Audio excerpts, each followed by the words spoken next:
നമസ്കാരം. മലയാളി വാർത്തയിലേക്ക് സ്വാഗതം. 241 പേരുടെ മരണത്തിനിടയാക്കിയ അഹമ്മദാബാദ് വിമാന അപകടത്തിന്റെ നടുക്കത്തിലാണ് രാജ്യം. അഹമ്മദാബാദിലെ സർദാർ പട്ടേൽ അന്താരാഷ്ട്ര വിമാനത്താവളത്തിൽ നിന്ന് പറന്നുയർന്ന വെറും മിനിറ്റുകൾക്കുള്ളിലാണ് ക്രാഷ് ലാൻഡ് ചെയ്തത്, അതും ജനവാസ മേഖലയിലേക്ക്. വ്യാഴാഴ്ച ഉച്ചയ്ക്ക് 1:38 ടേക്ക് ഓഫ് ചെയ്ത വിമാനം 5 മിനിറ്റുകൾക്ക് ശേഷം BJ മെഡിക്കൽ കോളേജ് ഹോസ്റ്റലിൽ ഇടിച്ചിറങ്ങുകയായിരുന്നു. ഹോസ്റ്റലിലുണ്ടായിരുന്ന 5 മെഡിക്കൽ വിദ്യാർത്ഥികളും മരിച്ചു. അന്താരാഷ്ട്ര സർവീസിന് ഉപയോഗിക്കുന്ന ഒരു വിമാനം ഇത്തരത്തിൽ തകർന്നു വീണതിന്റെ നടുക്കത്തിലാണ് രാജ്യത്തെ വ്യോമയാന യാത്രക്കാരും. എയർ ഇന്ത്യയുടെ ബോയിങ് 787 ആണ് അപകടത്തിൽപ്പെട്ടത്. അന്താരാഷ്ട്ര സർവീസുകൾക്ക് ഏറ്റവും അനുയോജ്യമായ വിമാനമാണിത്. സുരക്ഷയുടെ കാര്യത്തിലാണെങ്കിലും മുൻപന്തിയിലാണ് ആധുനികമായ 787ന്റെ സ്ഥാനം. ടേക്ക് ഓഫ് ചെയ്ത് അധികം വൈകാതെ വിമാനം തകർന്നു വീഴുന്ന സംഭവം അപൂർവമാണെന്നാണ് വിദഗ്ധർ അഭിപ്രായപ്പെടുന്നത്.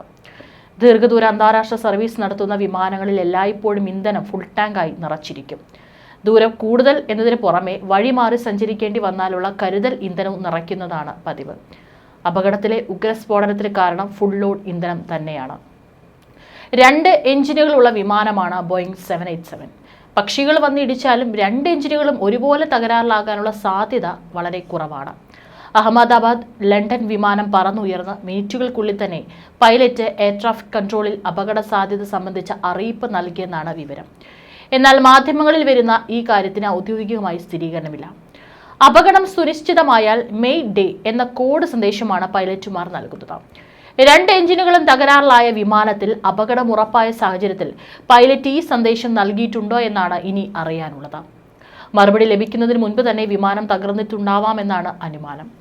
വിമാനങ്ങളും എയർ ട്രാഫിക് കൺട്രോൾ ടവറുകളും തമ്മിൽ നടക്കുന്ന റേഡിയോ ആശയവിനിമയത്തിൽ ഉപയോഗിക്കുന്ന അപായ സൂചനാ സന്ദേശമാണ് മെയ് ഡേ.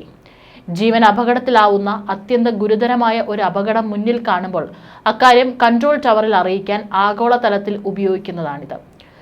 ആകെ 8200 മണിക്കൂർ വിമാനം പറത്തി പരിചയമുള്ള ക്യാപ്റ്റൻ സുമിത് സബർവാൾ ആയിരുന്നു വിമാനം നിയന്ത്രിച്ചിരുന്നത്.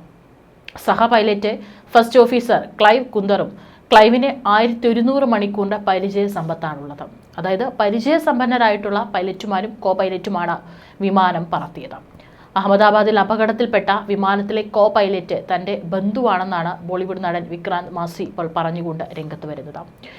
വ്യാഴാഴ്ച ഉച്ചയ്ക്കാണ് അഹമ്മദാബാദിലെ സർദാർ വല്ലഭായ് പട്ടേൽ വിമാനത്താവളത്തിൽ നിന്ന് പറന്നുയർന്ന എയർ ഇന്ത്യ AI-171 വിമാനം നിമിഷങ്ങൾക്കകം തകർന്നു വീണത്. വ്യാഴാഴ്ച വൈകിട്ടാണ് അപകടത്തിൽ മരണപ്പെട്ടവരിൽ തന്റെ കസിൻ ഫസ്റ്റ് ഓഫീസറായ ക്ലൈവ് കുന്ദറും ഉൾപ്പെടുന്നുവെന്ന് അദ്ദേഹം വിമാനത്തിലെ ഫസ്റ്റ് ഓഫീസറായിരുന്നുവെന്ന് വിക്രാന്ത് മാസി ഇൻസ്റ്റഗ്രാമിലൂടെ അറിയിച്ചത്. ക്ലൈവ് സുന്ദറിന്റെ മരണത്തിൽ താരം അനുശോചനം അറിയിച്ചു. വിക്രാന്തിന്റെ അമ്മാവന്റെ മകനാണ് ക്ലൈവ് സുന്ദർ. അഹമ്മദാബാദിലുണ്ടായ ദാരുണമായ വിമാന അപകടത്തിൽ ജീവൻ നഷ്ടപ്പെട്ടവരുടെ കുടുംബങ്ങളെയും പ്രിയപ്പെട്ടവരെയും ഓർത്ത് എൻ്റെ ഹൃദയം തകരുന്നു. എൻ്റെ അമ്മാവൻ ക്ലിഫോർഡ് കുന്ദറിന് അദ്ദേഹത്തിന്റെ മകൻ ക്ലൈവ് കുന്ദർ നഷ്ടപ്പെട്ടു എന്നറിഞ്ഞപ്പോൾ കൂടുതൽ വേദന തോന്നി. ആ വിമാനത്തിൽ പ്രവർത്തിച്ചിരുന്ന ഓഫീസറായിരുന്നു ക്ലൈവ്. ദൈവം നിങ്ങൾക്കും നിങ്ങളുടെ കുടുംബത്തിനും ദുരന്തം ബാധിച്ച എല്ലാവർക്കും ശക്തി നൽകട്ടെ എന്നാണ് വിക്രാന്ത് ഇൻസ്റ്റഗ്രാമിൽ കുറിച്ചിരിക്കുന്നത്. ഏതായാലും വിമാനത്തിന്റെ ബ്ലാക്ക് ബോക്സ് അടക്കം കണ്ടെത്തിയിട്ടുണ്ട്. അപകടം നടന്ന് 9 മണിക്കൂർ പിന്നിട്ടപ്പോഴാണ് ബ്ലാക്ക് ബോക്സ് കണ്ടെത്താനായിട്ട് സാധിച്ചത്. അതിൽ എന്താണ് അവസാനമായി പൈലറ്റുമാർ തമ്മിൽ സംസാരിച്ചിരിക്കുന്നത്, എന്താണ് അപകടത്തിനുള്ള കാരണം എന്നുള്ളതെല്ലാം തന്നെ അതിൽ കൃത്യമായി ഉൾപ്പെടുത്തിയിട്ടുണ്ടാവും. ഉച്ചയ്ക്ക് ശേഷം 1:38 ലണ്ടൻ ഗാറ്റ്വിക്കിലേക്ക് പുറപ്പെട്ട AI-171 വിമാനം തകർന്നു വീഴുന്നതിന്റെ വീഡിയോ ദൃശ്യങ്ങൾ പുറത്തു വന്നത്. 17 സെക്കൻഡ് ദൈർഘ്യമുള്ള ഈ വീഡിയോയിൽ ജനവാസ മേഖലയിൽ വിമാനം വളരെ താഴ്ന്ന് ഏതാനും സെക്കൻഡുകൾ പറക്കുകയും ഒടുവിൽ കെട്ടിടങ്ങൾക്ക് മുകളിലേക്ക് തകർന്നു വീണ് തീഗോളമായി മാറുന്നതും കാണാം. പിന്നാലെ തീയും കനത്ത പുകയും പരിസരമാകെ നിറഞ്ഞു. രാജ്യം നടുങ്ങിയ വിമാനാപകടത്തിൽ നിന്ന് അത്ഭുതകരമായ രക്ഷപ്പെടലായിരുന്നു വിശ്വാസ് കുമാർ എന്ന 38-കാരൻ്റേത്. വൻ ദുരന്തത്തിൽ വിമാനത്തിലുണ്ടായിരുന്ന 242 പേര് മരിച്ചെന്ന റിപ്പോർട്ടുകൾക്ക് പിന്നാലെയാണ് ആശ്വാസ വാർത്തയെത്തിയത്. തലനാരിഴയ്ക്കായിരുന്നു വിശ്വാസ് കുമാറിന്റെ രക്ഷപ്പെടൽ. വിമാനത്തിന്റെ 11A സീറ്റിലായിരുന്നു വിശ്വാസ് കുമാർ യാത്ര ചെയ്തത്. അപകടമുണ്ടായപ്പോൾ എമർജൻസി എക്സിറ്റ് വഴിയാണ് യുവാവ് രക്ഷപ്പെട്ടത്. കയ്യിലുള്ള ഫോൺ പോലും വിശ്വാസിന് നഷ്ടപ്പെട്ടില്ല. കാര്യമായ പരിക്കുകളും യുവാവിനില്ല. ടേക്ക് ഓഫ് കഴിഞ്ഞ് 30 സെക്കൻഡുകൾക്കുള്ളിലാണ് അപകടം സംഭവിച്ചതെന്നായിരുന്നു ചികിത്സയിലുള്ള വിശ്വാസ് കുമാറിന്റെ പ്രതികരണം. എല്ലാം വളരെ പെട്ടെന്നായിരുന്നു സംഭവിച്ചത്. വലിയ ശബ്ദത്തോടെ വിമാനം തകർന്നു വീഴുകയായിരുന്നു.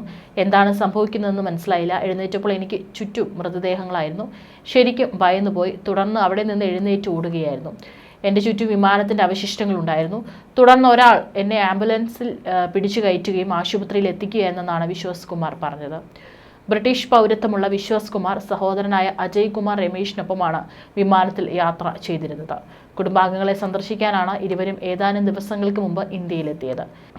തിരികെ ബ്രിട്ടനിലേക്ക് മടങ്ങുന്നതിനിടെയാണ് അപകടം സംഭവിച്ചത്. മറ്റൊരു ഭാഗത്തെ സീറ്റിലായിരുന്നു സഹോദരനെന്നും അദ്ദേഹത്തെ കണ്ടെത്താൻ സഹായിക്കണമെന്നും വിശ്വാസ് കുമാർ ഇന്നലെ അഭ്യർത്ഥിച്ചിരുന്നു. എന്നാൽ ആ മരിച്ചവരുടെ കൂട്ടത്തിൽ തൻ്റെ സഹോദരനും ഉൾപ്പെട്ടിട്ടുണ്ട്. 20 വർഷമായി വിശ്വാസ് കുടുംബത്തോടൊപ്പം ലണ്ടനിലാണ്.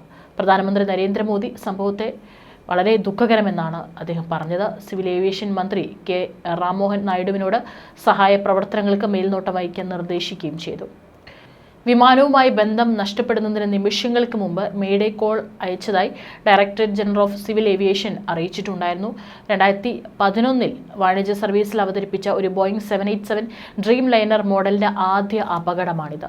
ബോയിങ് സിഇഒ കെല്ലി ഓൾട്ട്ബർഗ് അനുശോചനം രേഖപ്പെടുത്തുകയും അന്വേഷണത്തിന് സഹായിക്കാൻ സാങ്കേതിക വിദഗ്ധരുടെ ഒരു സംഘത്തെ അയക്കുമെന്ന് അറിയിക്കുകയും ചെയ്തു. മരിച്ച യാത്രക്കാരുടെ കുടുംബങ്ങൾക്ക് 1 കോടി രൂപ ധനസഹായം ടാറ്റ ഗ്രൂപ്പ് പ്രഖ്യാപിച്ചിട്ടുണ്ട്. പരിക്കേറ്റവരുടെ ചികിത്സാ ചെലവ് വഹിക്കുമെന്നും ആവശ്യമായ എല്ലാ പരിചരണവും പിന്തുണയും ലഭിക്കുന്നുണ്ടെന്ന് ഉറപ്പുവരുത്തുമെന്നും ടാറ്റ ഗ്രൂപ്പ് അറിയിച്ചു. അപകടത്തെ തുടർന്ന് തകർന്ന BJ മെഡിക്കൽ കോളേജിന്റെ ഹോസ്റ്റൽ കെട്ടിടം പുനർനിർമ്മിക്കുമെന്നും വ്യക്തമാക്കി.